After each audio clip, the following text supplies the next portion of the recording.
আসসালামু আলাইকুম। একটি গাছে কলম সফল হয়েছে কিনা আপনি কীভাবে বুঝবেন? আমরা এই গাছটিতে কলম করছি প্রায় 15 দিন আগে। অলরেডি আমরা আজকে একটু দেখি, কলম করার পর কিন্তু আমরা ক্যাপ করছিলাম শুধু ভিতরের ছায়নটার যাতে আর্দ্রতাটা ঠিক থাকে, নতুবা অতিরিক্ত শুষ্কতার কারণে অথবা কুয়াশার কারণে কিন্তু মরে যেতে পারতো। তো সেই জন্য আমরা মূলত ফলে দিয়ে ক্যাপ করে দিয়েছিলাম। আমরা একটু ক্যাপটা খুলে দেখি কী অবস্থা আছে এখন। দেখুন, এটা কিন্তু 15 দিন আগের, বাট এটার কিন্তু সায়নটা একেবারে গ্রিন আছে, তার মানে কলমটা সাকসেস হয়েছে। যদি সাকসেস না হতো তাহলে এটা ফ্যাকাশে কালার হয়ে যেত এবং অলরেডি মরে যেত। তো এটা থেকে এটাই কনফার্ম যে সায়নটা এক সপ্তাহ পরে যদি গ্রিন থাকে তাহলে বুঝবেন যে কলমটা সাকসেস।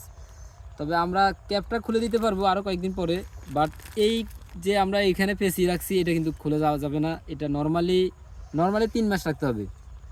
গাছটা যখন পর্যন্ত জোরটা সম্পূর্ণভাবে অ্যাডজাস্ট হবে দেন এটা খুলতে হবে। অতএব আপনি যে কোনো সময় কলম করার সময় দুটো কাজ করবেন। একটা হলো সেটাকে একটা ক্যাপ দিয়ে পেঁচিয়ে দিবেন, ঢেকে দিবেন, তাহলে তার আর্দ্রতাটা ঠিক থাকবে। আর যখন সেখান থেকে এভাবে নতুন কুশি ছেড়ে দিবে তখন আপনি খুলে দেবেন যখন এভাবে কুশিটা ছাড়বে। এবং তারপরে যে কাজটা করবেন, এই গিটটা নর্মালি 3 মাস পরে ছাড়বেন, তাহলে আপনার কলমটা নষ্ট হওয়ার সম্ভাবনা খুবই কম।